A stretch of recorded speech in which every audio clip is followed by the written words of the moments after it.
ইমামে হুসাইন রাদিয়াল্লাহু তাআলা আনহুমা আহলিয়ার কোল থেকে ছোট কলিজার টুকরা আলী আসগারকে কোলে বুকের উপরে নিয়ে আল্লাহ নবীর কলিজার টুকরা দৌড় লাগিয়েছেন। ফোরাতের কুলের দিকে আস্তে আস্তে এগিয়ে যাচ্ছেন।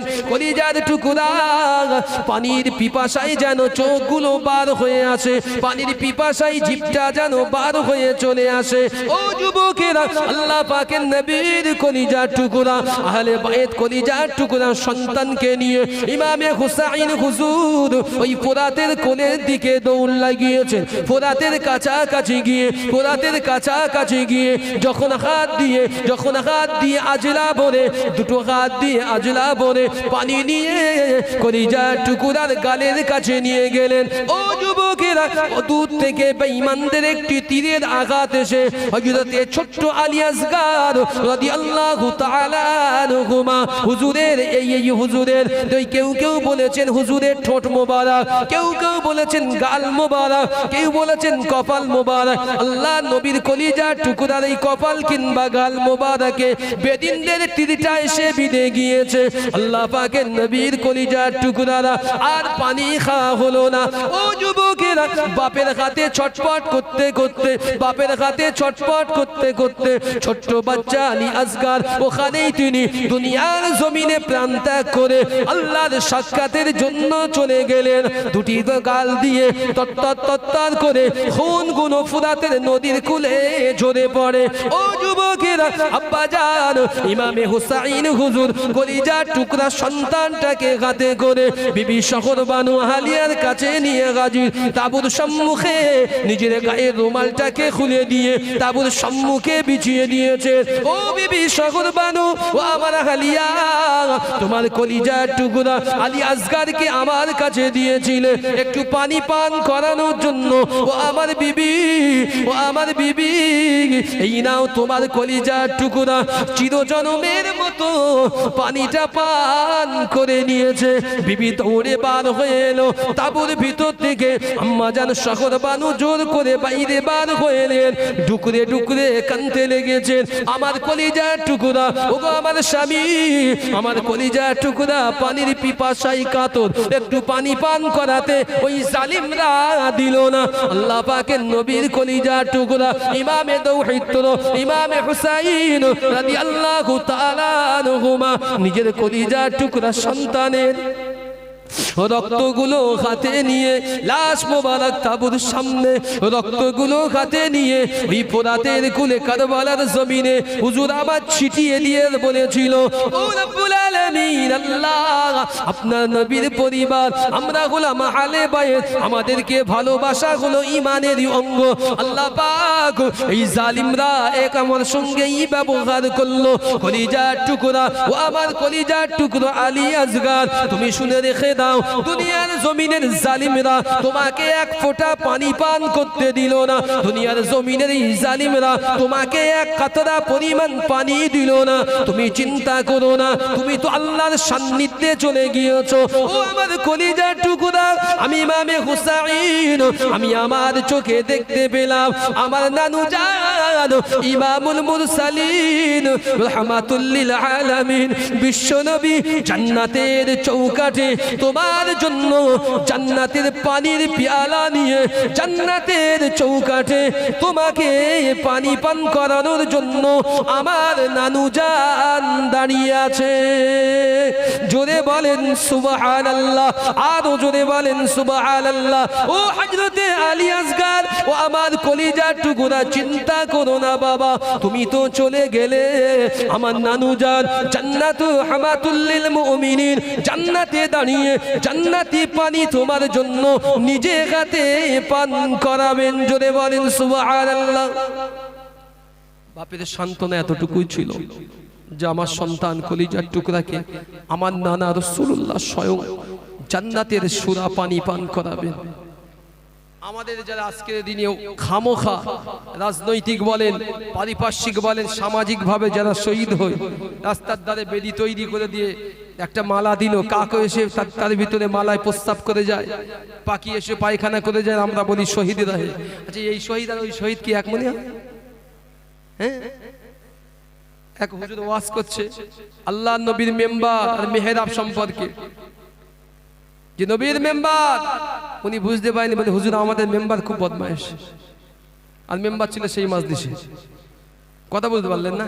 হুজুর আমাদের মেম্বার খুব বদমাইশ, আর ওই মেম্বারটা ছিল ওই মাজলিসে। ও তো বলতে তুই ওয়াজ ছেড়ে একটু বাইরে আয়, তুই ওয়াজ শেষে বাইরে হয়।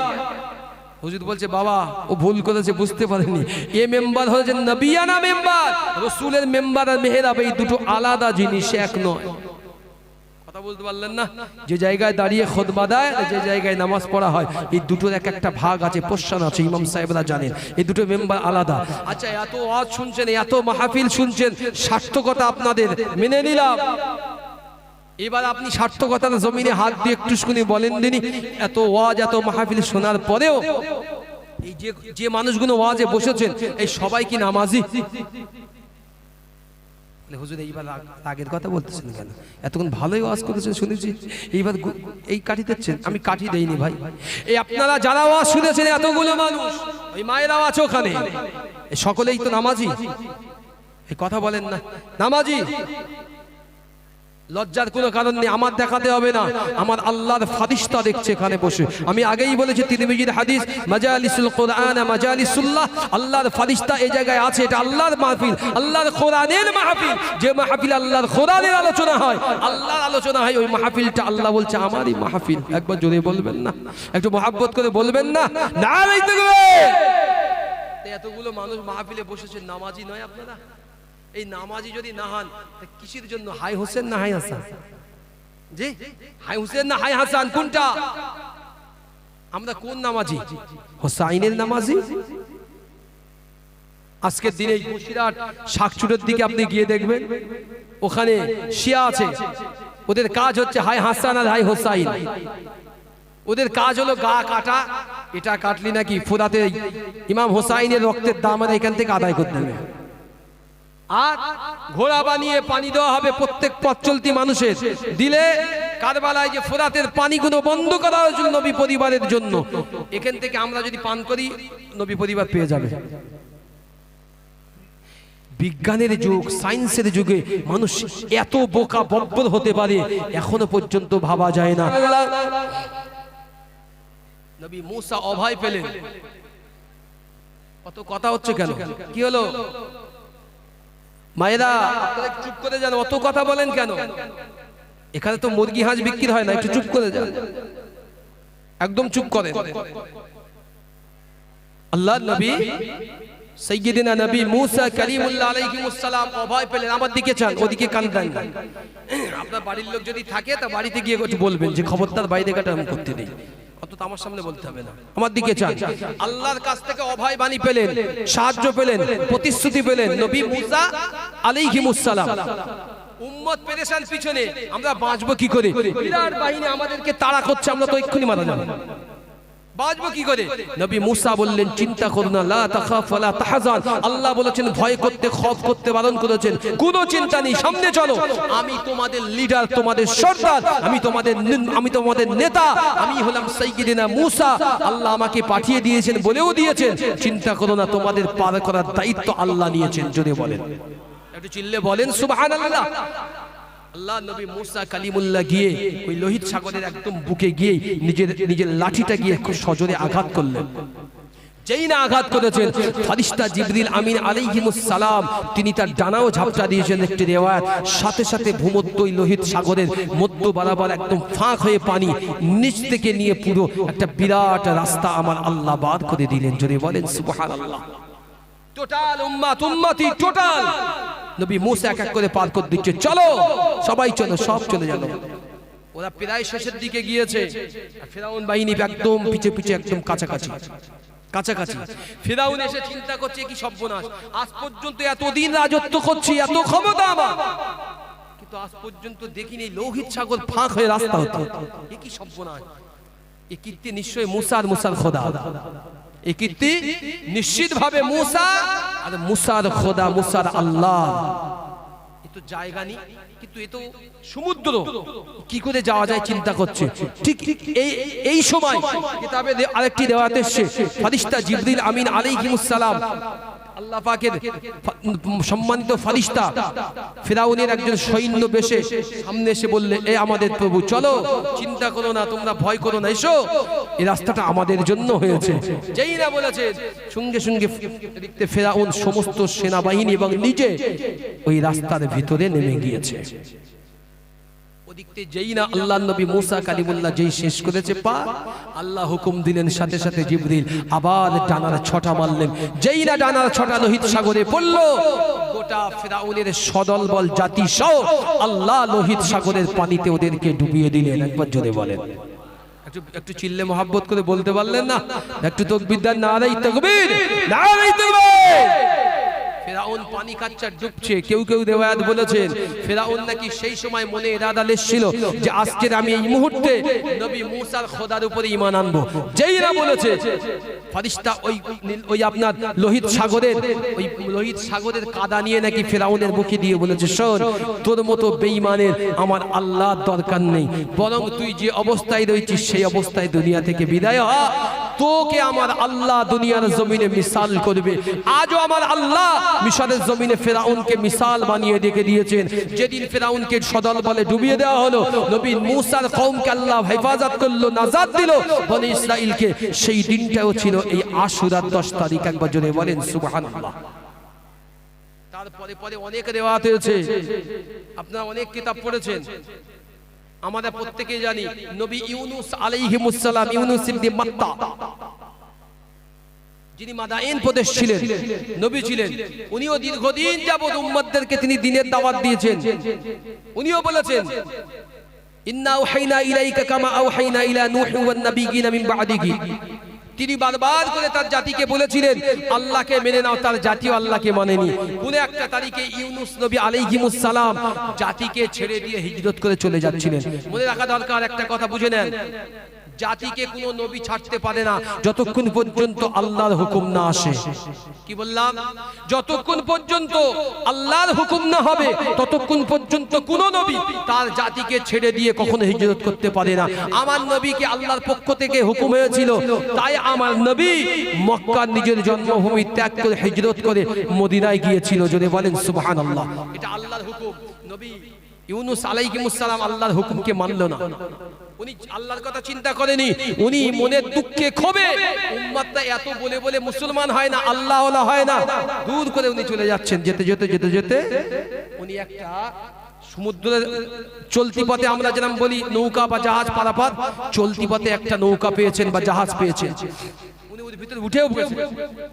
জাহাজ যেই একটু সামনে গিয়েছেন, জাহাজে এত পরিমাণ টলমল অবস্থা, ঝড় বেঁধেছে, সামুদ্রিক ঝড়। সাথে সাথে যিনি পাইলট ছিলেন উনি আগে এসে বলছেন, শোনো, এই অবস্থা তো আজ পর্যন্ত কোনোদিন হয়নি, সত্যি কথা বলো, এর ভিতরে হয় আমাদের ওজন বেশি হয়েছে, আর নাই কোনো মনিব তার গোলামের, কোনো গোলাম তার মনিবের কাছ থেকে না বলে দল ছুটে চলে এসেছে। আল্লাহ নবী ইউনুস আলাইহিস সালাম সামনে এসে বলছে, আমি আমার মনিবকে না বলে গোলাম হিসেবে পালিয়ে এসেছি, এখন আমাকে যদি ফেলতে চান আমাকে ফেলে দেন। কিছু মানুষ চিনতেন নবী ইউনুস আলাইহিস সালামকে, বলছে আপনি তো নবী, আপনি তো ভালো মানুষ, নিঃসন্দেহে ভালো মানুষ, আপনি কেন ঝাঁপ দেবেন? ওয়েট করেন। ওনারা লটারি করলেন। কিতাবের বর্ণনা 3 বার লটারি করেছেন। তাফসীর ইবনে কাসিরের বর্ণনা এসেছে, বিদায়া নিহায়ার ভিতরে এসেছে, 3 বার লটারি করেছে, 3 বারই নবী ইউনুস আলাইহিস সালামের নাম উঠেছে। উনি নিজে নিজেই, আর ফেলতে হয়নি কাউকে, উনি নিজে নিজেই দরিয়ায় ঝাঁপ দিয়েছেন। আর যেই না ঝাঁপ দিয়েছেন, আমার আল্লাহ মাছকে বললেন, মাছ শিগগিরই যাও, আমার নবী ইউনুসকে তোমার ভিতরে উদরে তুমি স্থান দাও। নট মিন্স গিলে খাওয়া, গিলে খেও না, বরং তোমার উদরে আমার নবী ইউনুসকে তুমি স্থান দাও। একবার জোরে বলেন সুবহানাল্লাহ। মনে রাখবেন, গিলে নেওয়া আর উদরে স্থান দেওয়া, এই দুটোর মধ্যে পার্থক্য আছে। কোন মানুষ কোন জিনিস যখন আমি গিলবো, গিলার আগে সেই জিনিসটা চিবোনির চেষ্টা করবো আমরা। কথা বুঝতে পারলেন না? আপনি ভাত যে কোনো জিনিস যখন গিলতে যাবেন, লজিক বুঝবেন, তখন আপনি দাঁত দিয়ে একবার হলেও চিবোবেন। আর কোন জিনিস যখন পেটে স্থান দেবেন, যে পেটেই রাখবো, জিনিসটা আমার দরকার, তখন সেই জিনিসটা কিন্তু চিবোবেন না। যেমন কিছু কিছু জিনিস আমরা, বেশ কয়েকটা জিনিস পেটে স্থান দিতে খুব ভালোবাসি। সারাদিন রোজার পরে একবার একটু পানি, প্রথম আসলে জীবনে কেউ চিবন নাকি? আজকে আমি ইফতার করেছি, অনেকে রোজা রেখেছিলেন, আচ্ছা ইফতার করেছে পানি চিবিয়েছেন? চিবননি, ওটা উদরে স্থান দিয়েছেন পেটে, বুঝুন। আল্লাহ পাক বললেন মাছ, খবরদার আমার নবী ইউনূসকে তোর উদরে স্থান দে, খবরদার চিবাবি না। মাছের ভিতরে মাছ, কেউ কে বলেছেন ওই মাছটাকে আরো একটি মাছ গিলে নিয়েছেন, ওই মাছটাকে আরো একটি মাছ গিলে নিয়েছেন ভিতরে। আমরা অনেকেই জানি নামাজ পড়ি, তাসবিহ পড়ি আর দোয়া করি, লা ইলাহা ইল্লা আনতা সুবহানাকা ইন্নী কুনতু মিনাজ জালিমিন। আল্লাহ, দুনিয়ার জমিনে আমি সবচেয়ে বড় জালিম, আল্লাহ আমার মতো জুলুমকারীকে তুমি মাফ করে দাও, আল্লাহ আমাকে জালিমদের অন্তর্ভুক্ত করো না। এই দোয়াটি শিখিয়েছিলেন আমাদেরকে আল্লাহ নবী ইউনূস আলাইহিস সালাম। একবার জোরে বলেন সুবহানাল্লাহ। আল্লাহ নবী সাহাবী হযরতে আব্দুল্লাহ ইবনে আব্বাস, আল্লাহ নবী সাহাবী আব্দুল্লাহ ইবনে আব্বাস রাদিয়াল্লাহু তাআলা আনহুমা, হুজুর আমার তাফসীর ইবনে কাসিরের ভিতরে জানিয়ে দিয়েছেন আল্লাহ পাকের নবী নবী ইউনূস আলাইহিস সালামকে যখন আল্লাহ পাকের হুকুমে মাছের পেটের উদরে আল্লাহ নবী ইউনূস যখন জায়গা নিয়েছিলেন, ও যুবকেরা, আল্লাহ নবী ইউনূস আলাইহিস সালাম ওই মাছের পেটের ভিতরে আছেন, মাছ তাকে নিয়ে অতল সমুদ্রের ভিতরে চলে গেলেন। আল্লাহ নবী ইউনূস আলাইহিস সালাম মাছের পিঠের ভিতরে আছে, কিন্তু কোনো দিক নির্দেশনা পাইনি। কিন্তু আল্লাহ নবী ইউনূস আলাইহিস সালাম ওই মাছের পেটেতে একটা জিনিস তিনি বারবার করে লক্ষ্য করেছেন। ও যুবকেরা, একটু শুনে রেখে দাও, দুনিয়ার জমিনে আমরা বলি আল্লাহ আল্লাহর জিকির করো, আল্লাহ নবীর জিকির করো, আল্লাহ আল্লাহর জিকির করো, কারণ জিকির করলে অন্তরটা পরিষ্কার হয়ে যায়। আর যে অন্তর পরিষ্কার হয়ে যায়, ওই অন্তরটা কোনো দোয়া কিংবা কোনো রোনাজারি আল্লাহর দরবারে কবুল হয়ে যায়। জোরে বলেন সুবহানাল্লাহ। ও যুবকেরা, আল্লাহর কোরআন জানিয়ে দিয়েছেন আয-যাকিরিনাল্লাহ ওয়ায-যাকিরাতি, আল্লাহ জানিয়েছেন যদি কোনো নারী কিংবা পুরুষ, যদি কোনো বান্দা কিংবা বান্দি, চাই সে দুনিয়ার কোনো মজলিস কিংবা ঘরে বসেও আমি আল্লাহ আমার যদি জিকির করে, আমি আল্লাহ আমার যখন স্মরণ করে, ওদের জন্য আমি আল্লাহ জীবনের গুনাহগুলো মাফ করে দিয়ে থাকি। জোরে বলেন সুবহানাল্লাহ। আল্লাহর কোরআন আবার জানিয়েছেন ফাযকুরুনি আযকুরুকুম ওয়াশকুরু লি ওয়ালা তাকফুরুন। ও দুনিয়ার মানুষেরা, আল্লাহ একটা সিম্পল কথা জানিয়েছেন, বান্দা তুই যদি আমাকে স্মরণ করিস, আমাকে যদি ডাকিস, আমার দিকে এক পা যদি চলে আসিস, আমি আল্লাহ তোর ডাকে স্মরণে সাড়া দেব, আমি আল্লাহ তোর দিকে দুইটি কদম যাব। আল্লাহ নবী ইউনূস আলাইহিস সালাম অতল সমুদ্রে মাছের পেটের ভিতরে আল্লাহ নবী রয়েছেন। আল্লাহ নবী কিছুই বুঝতে পারে না, তবে কানে বারে একটি আওয়াজ ভেসে ওঠে। ওই সমুদ্রের সমস্ত মৎস্যজাতগুলো আল্লাহ আল্লাহ আল্লাহ নামের মন্ত্রে মুখে আল্লাহর নামের জিকির করতে লেগেছেন। জোরে বলেন সুবহানাল্লাহ। দুনিয়ায় দামি জিনিস বলতে কি বোঝেন বলেন তো? অসুবিধা হচ্ছে আপনাদের? দুনিয়ার দামি জিনিস কি বোঝেন? সোনা, কথা বলে, রূপা, আর কিছু জিনিস আছে, হীরা জহরাত, চুনি, পান্না, মুক্তো, এগুলোই তো, কথা বলেন না, এগুলোই তো। আপনারা জানেন দুনিয়ার সবচাইতে দামি জিনিসগুলো আমার আল্লাহ কোথায় রেখেছে? সূরা রহমান কখনো পড়ে দেখবেন, তাফসীর করে দেখবেন, মারাজাল বাহরাইনি ইয়ালতাকিয়ান বাইনাহুমা বারযাখুল লা ইয়াবগিয়ান। যদিও এটা আসলার বিষয় বলছি, ওই যে ওদিকে আমি যাচ্ছি না বেশি লম্বা চওড়ায়। কি আল্লাহ বললেন, আপনারা অনেকে এখান থেকে সুন্দরবনে ট্যুর করেন, ভ্রমণ করতে যান, অনেকে জান না সুন্দরবনে ট্যুর হয়, দেখেছেন ওই বোটে করে 3 দিনের ট্যুর হয়, অনেকে ভ্রমণ করতে যায় সুন্দরবনে। দেখবেন একটা জায়গা আছে পাঁচমুখী পঞ্চমুখী বলা হয়, একটা জায়গা আছে সাতমুখী সপ্তমুখী বলা হয়, যার কোনো নিশানা নেই। আল্লাহ ভালো জানেন, মাঝি যারা হন, পাইলট যারা হন, তারা তাদের নিশানা রাডার দেখে নিয়ে যায়। ওখানে যদি কখনো কেউ গিয়ে থাকে, আমি গিয়েছি তো জানি, আপনি জীবনে কোনোদিন আর ওই জায়গায় যাবেন, জিন্দেগিতে যাবেন না। আপনি বললেন আমি যাব না, কেন? আপনার কলিজায় ভয় ধরে যাবে, কিছু দেখতে পাবেন না। এমন সব সমুদ্র নদীর মুখ দিয়ে এক জায়গায় গিয়ে সমুদ্রের উৎপত্তি হয়েছে। সুন্দরবনে একটা জায়গা আছে বঙ্গোপসাগরের উৎপত্তি স্থল। আল্লাহ বললেন মারাজাল বাহরাইনি ইয়ালতাকিয়ান বাইনাহুমা বারযাখুল লা ইয়াবগিয়ান।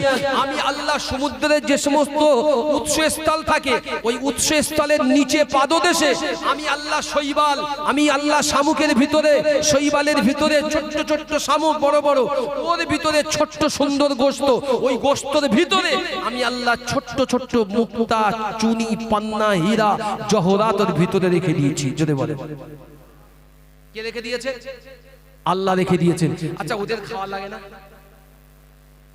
কোনদিন চিন্তা করেছেন ওদের খাওয়ার প্রয়োজন হয় না? আমরা তো এখান থেকে বসে আছি আমাদের পেট নিয়ে চিন্তায়, কখন আল্লাহ রাত্র অতিক্রম হবে, কখন একটু বিরিয়ানি দেবে, কেউ কেউ আছে। আচ্ছা ওদের খাওয়ার চিন্তা হয়নি শামুকগুলো যা সমুদ্রে একেবারে নিচে আছে?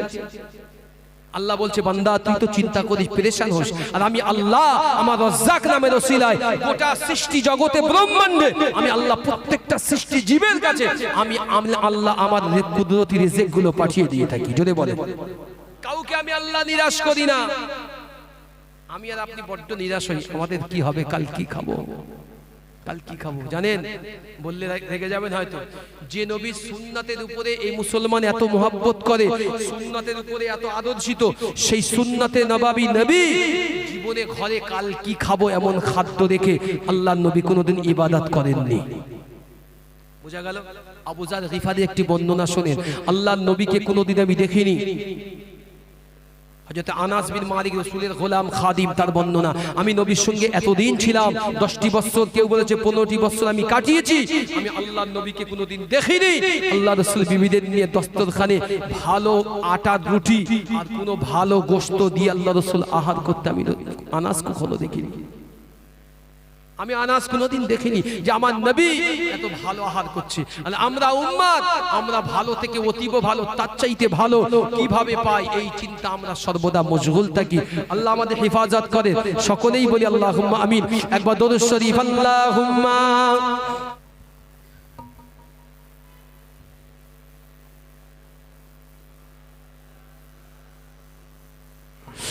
আল্লাহ পাকের নবী নবী ইউনূস আলাইহিমুস সালাম, আল্লাহ পাকের নবী নবী ইউনূস আলাইহিমুস সালাম, আল্লাহ পাক তাকে মাছের উদরে স্থান দিয়েছিল। ও নওজওয়ানেরা, যুবকেরা, আল্লাহ নবী মাছের উদরের ভিতরে, পেটের ভিতরে আল্লাহ নবী ইউনূস আলাইহিমুস সালাম ওই মাছের পেটের ভিতরে কোনো দিক নির্দেশনা করতে পারল না। শুধু একটি জিনিসকে তিনি নির্দেশনা করলেন, উনি দেখতে শুনতে পেলেন মাছের পেটের ভিতরে দরিয়ার সমস্ত মাছগুলো, আল্লাহর সৃষ্টিজীব মাছগুলো প্রত্যেকেই মুখেতে আল্লাহ আল্লাহ আল্লাহ আল্লাহ তার প্রভু রবের জিকিরে মত্ত রয়েছেন। জোরে বলেন সুবহানাল্লাহ। 40টা দিন পরে আল্লাহ ওই মাছটিকে হুকুম জানিয়েছিল, ও আমার সৃষ্টি মাছ, আমার নবী ইউনূস ইবনে মাত্তাকে তুমি সমুদ্রের পাদদেশে উগরে দাও। আল্লাহ নবী ইউনূস আলাইহিমুস সালামকে মাছ বমি করে দিলেন, উগরে দিলেন। আল্লাহ নবী ইউনূস আলাইহিমুস সালাম উলঙ্গ অবস্থায় মাছের পেট থেকে আবার পুনরায় দুনিয়ার জমিনে আসলেন। আল্লাহ পাকের নবী ইউনূস একটা মায়ের গর্ভে থেকে যখন সন্তান দুনিয়ায় ভূমিষ্ঠ হয়, মুসলমান মায়ের গর্ভের সন্তানটা যখন আসে, আমরা প্রত্যেকেই দুনিয়ায় এসেছি, আমাদের গায়েতে কারোর কোনো ড্রেস ছিল না, কারোর লজ্জাস্থানে ঢাকা ছিল না, কেউ নিজের হেফাজত করতে পারেনি। ও নওজওয়ানেরা, ও আল্লাহ পাকের নবী নবী ইউনূস আলাইহিমুস সালাম মাছের পেট থেকে আল্লাহর নির্দেশে মাছ যখন আল্লাহ নবী ইউনূস আলাইহিমুস সালামকে মাছ যখন উগরে দিলেন, বমি করে দিলেন, আল্লাহ নবী উলঙ্গ অবস্থায় ছোট্ট শিশুর মতো জরাজীর্ণ জড়সড় অবস্থায় ওই বালুর উপরে তিনি ছিলেন। আর এই দিনটা ছিল আশুরার 10 তারিখ। জোরে বলেন সুবহানাল্লাহ, আরো জোরে বলেন সুবহানাল্লাহ। অনেক কিস্সা আছে আশুরার, যে আশুরার কিস্সা বলে অনেকটা শেষ করা সম্ভব নয়। পরে পরেই যদি আপনি দেখেন আল্লাহ পাকের নবী দাউদ আলাইহিমুস সালাম জালুতের সঙ্গে আপনার কোরআনুল কারীম সূরা বাকারা 1 নম্বর পারায় আপনি পেয়ে যাবেন। জালুতের সঙ্গে যুদ্ধ হয়েছিল নবী দাউদের, যে যুদ্ধে আল্লাহ নবী দাউদ আলাইহিমুস সালাম বিজয়ী হয়েছিল। এই দিনটি ছিল আশুরার দিন। আর নবী দাউদের যে সুপুত্র হযরত নবী সুলাইমান আলাইহিস সালাম কোন একটি সময় তার জিনেদের দ্বারাই তার নবুয়তি মোহরানা আংটি তিনি হারিয়েছিলেন। আমার আল্লাহ এই আশুরার দিনেতে নবী সুলাইমানের ওই সিংহাসনে বা আংটিকে আমার আল্লাহ পুনরায় তার হেফাজতে দায়িত্বে দিয়েছিলেন, সেটাও ছিল এই আশুরার দিন। একবার যদি বলেন সুবহানাল্লাহ। আর সর্বশেষ ছিল নবী ঈসা আলাইহিস সালাম, যে নবীকে আল্লাহ বিনা বাপে দুনিয়ার জমিনে পয়দা করেছিলেন, যে নবীকে বিনা বাপে দুনিয়ার জমিনে আল্লাহ পয়দা করেছিলেন, যাকে বলা হয়েছে ওয়া আতাইনা ঈসা ইবনে মারইয়াম আল বাইয়িনাত ওয়া আইয়াদনাহু বিরূহিল কুদুস, যিনি ছিলেন পুত পবিত্র দুনিয়ার জমিনে এসেছিলেন, সেটিও ছিলেন নাকি এই আশুরার 10। আর তাকে যেদিন দুনিয়া থেকে আমার আল্লাহ আসমানে উঠিয়ে নেন, সেদিনটা ছিল নাকি এই আশুরার দিনে। এই আশুরার দিনের মজলিসে আমরা বসেছি, এই ফজিলাতপূর্ণ দিন। আর সর্বমোট আশুরার দিনেতে, এই আশুরাতে আমার রাসূলুল্লাহর কলিজার টুকরা শহীদ হয়ে, তার আহলে বাইতের পরিবার শহীদ হয়ে এই আশুরার রংটাকে আরো বেশি সম্মান ইজ্জত দিয়ে বাড়িয়েছেন। জোরে বলেন সুবহানাল্লাহ। অনেকটা কম বেশি বলেছেন, ভাইজান আসছেন 2-10 মিনিট তিনি সময় চেয়েছে, আমি ততক্ষণ পর্যন্ত আপনাদের কাছে দু একটি কথা বলবো, তারপরে ইনশাআল্লাহ রিওয়ায়াত নিয়ে বিদায় নেব। আমার কাছে শুনুন, সকলে শোনাও আপনাদের উচিত। আশুরা সব শুনেছেন, দেখুন সবার ভিতরে যে নিহিত আছে, এই সমস্ত চরিত্রবান ভিতরে সব চরিত্র নিহিত ছিল। আমরা যে বিষয়গুলো আলোচনা করছি, প্রত্যেকটা বিষয়ের সব চরিত্র নিহিত ছিল হযরত ইমামে হুসাইন রিদওয়ানুল্লাহি তাআলা আজমাইন। আপনারা হয়তো জানেন না, আল্লাহর তৌহিদ হযরত ইমাম হাসান হুজুর, ইমাম হুসাইনের বড় ভাই, তিনি কোনো একটা তারিখে একটি বড় বাক্স এনেছিলেন, বাক্স বের করে হুসাইনের ঘর থেকে, কামরা থেকে। কয়জন মানুষ জিজ্ঞাসা করেছেন, হুজুর এই বাক্স বের করে কোথায় নিয়ে যাচ্ছেন? বাক্স বলতে ভাববেন না যে সোনা গহনার বাক্স, না, চিঠি ফেলার ডিব্বা বাক্স, চিঠি ফেলার ডিব্বা বা বাক্স, ওটা নিয়ে উনি ফেলে দিতে যাচ্ছেন। একজন জিজ্ঞাসা করছেন, আপনি এটা নিয়ে কোথায় যাচ্ছেন? তো চাই ফেলে দিতে যাচ্ছে, এটা নষ্ট করতে। কেন? তো এটা যদি আমার ভাই হুসাইন একবার দেখে, ওর মাথা ঘুরে যাবো, এক্ষুন কুফায় ছুটবে। আমি চাই না আমার ছোট ভাই কুফার জমিনে যাক, কারণ কুফার জমিনে গেলে মানুষের কুফা লেগে থাকে। কুফার জমিন, ওরা বলে এক কথা আর কাজে করে আর এক কথা। আমি চাই না আমার ভাই কুফায় যাক, কারণ কুফার মানুষ ওরা হচ্ছে মিশ্রিত ছুরি, ওরা গেলেই এত সুন্দর মিষ্টি কথা বলবে, মানুষ ওদের কথায় বিগলিত হবে, কিন্তু ওদের ভিতরে যেই ঢুকবে সাথে সাথে তাকে কেটে হত্যা করা হবে। ইসলামের ইতিহাস বড্ড নির্মম, বড্ড কঠিন, বড্ড নির্মম, বড্ড কঠিন। এই নির্মম ইতিহাস কেউ পাল্টাতে পারবে না, কেউ পাল্টাতে পারবে না। এই নির্মম ইতিহাস এমন নির্মম যে নির্মমতার কথা কেউ কখনো বর্ণনা করে শেষ করতে পারবে না। হুসাইন হুজুর উনি চাইলে কিন্তু আহলে বাইত নিয়ে ফিরে যেতে পারতেন। কোন রিওয়ায়াতে এসেছে উনি 3টে অপশন দিয়েছিলেন, মনে রাখা দরকার। কোন মানুষকে যখন দোষী সাব্যস্ত করবেন আপনি, তার কারণ থাকা উচিত। ইয়াজিদ বাহিনীকে দোষী সাব্যস্ত মুসলমান এজন্য করে, আহলে সুন্নাত ওয়াল জামাআত করে, কারণ ইয়াজিদ বাহিনী সত্যিকারের দোষী। কারণ ইমামে হুসাইন হুজুর 3টে শর্ত দিয়েছিলেন। 1 নম্বর শর্ত হচ্ছে, আমি যেখান থেকে এসেছি সেখানে হয় আমাকে ফিরে যেতে দাও, আমি যুদ্ধ করব না। যদি না চাও তাহলে আমাকে যেতে দাও, আমি কোন সীমান্ত এলাকায় চলে যাব, ইসলামী সীমান্তে রাষ্ট্রে, ওখানে গিয়ে বেদিনদের সঙ্গে যুদ্ধ করব আর ইসলামী সীমান্ত রাষ্ট্র পাহারা দেব। আর যদি তা না পারো, 3 নম্বরটা হচ্ছে আমাকে সরাসরি কুফায় থেকে আমাকে যেতে দাও, আমি ইয়াজিদের দরবারে যেতে চাই, আমি বাদশা খলিফা ইয়াজিদের কাছে যাব, আমি গিয়ে তার সঙ্গে বসে আমরা মীমাংসা সুলহ করে দেব। 3টে অপশন কিন্তু দিয়েছিলেন, মনে রাখা দরকার। এই 3টে অপশন উবাইদুল্লাহ বিন জিয়াদ যিনি যার কাছে দিয়েছিলেন, তার কানে যখন 3টে অপশন গিয়েছিল, উবাইদুল্লাহ বিন জিয়াদ প্রথমে বলেছিল, বাহ তো ভালো অপশন, খুব ভালো কথা বলেছে আল্লাহর নবী, তৌহিদ, রক্তপাত হবে না, রক্তপাত ছাড়াই ইসলামী সাম্রাজ্য প্রতিষ্ঠা হবে, ইয়াজিদের খেলাফত প্রতিষ্ঠা, ভালো কথা। কিন্তু কথায় আছে না যে একজনের থেকে আরেকটা বন্ধু, হাজার ভালো থেকে একটা ভালো বন্ধু যথেষ্ট তার জন্য জান্নাতের সওয়ারি করা। লাখ বন্ধু থাকুক, এই বন্ধুগুলো হারামিয়াতের সঙ্গে যুক্ত, আল্লাহর বিধানের বিরুদ্ধে, এ বন্ধু একজনও ভালো করতে পারে না। এজন্য একটা প্রবাদ বাক্য আছে, 10 জন ভালোর সঙ্গে একজন খারাপ হলেও সেও ভালো হয়ে যায়, 10 জন মন্দের সঙ্গে একজন ভালো থাকলে সেও মন্দ হয়ে যায়। উবাইদুল্লাহ বিন জিয়াদের কাছে প্রস্তাব যাওয়ার, উনি বললেন উত্তম প্রস্তাব, কিন্তু পাশে ছিলেন শিমরুন, শিন মিম র দুঃপে শুনুন, শিমরুন বা সীমা যাকে বলি আমরা, এই ভদ্রলোক ইনি কান পোড়া দিলেন, ইনি উবাইদুল্লাহ বিন জিয়াদকে খবরদার, সর্বনাশ, তুমি এই সুযোগ হাতছাড়া করো না, তুমি ইমামের পরিবারকে তুমি এই সুযোগ দিও না, অপশন দিও না, কারণ তুমি যদি সুযোগ দাও ইয়াজিদ শুনতে পায়, ধরে নাও খেলাফত প্রতিষ্ঠা হলো না, সারা জীবন তুমি এর দায় বয়ে বেড়াবে, ইয়াজিদের কাছে তোমার সম্মান থাকবে না, ইজ্জত থাকবে না, তুমি এখনো সুযোগ আছে, তুমি হুসাইন তার পরিবারকে হত্যা করো। এই সীমানের কথা অনুযায়ী পুনরায় মত বদলালেন উবাইদুল্লাহ বিন জিয়াদ নামক মুনাফিক এবং রাসূলের আহলে বাইতের পরিবারের উপরে তিনি হাত উঠিয়েছিলেন। শুধু হাত ওঠাইনি, এমন হাত উঠিয়েছেন কিয়ামত পর্যন্ত প্রত্যেকটি মানুষ তার মনে রেখে দিয়েছে।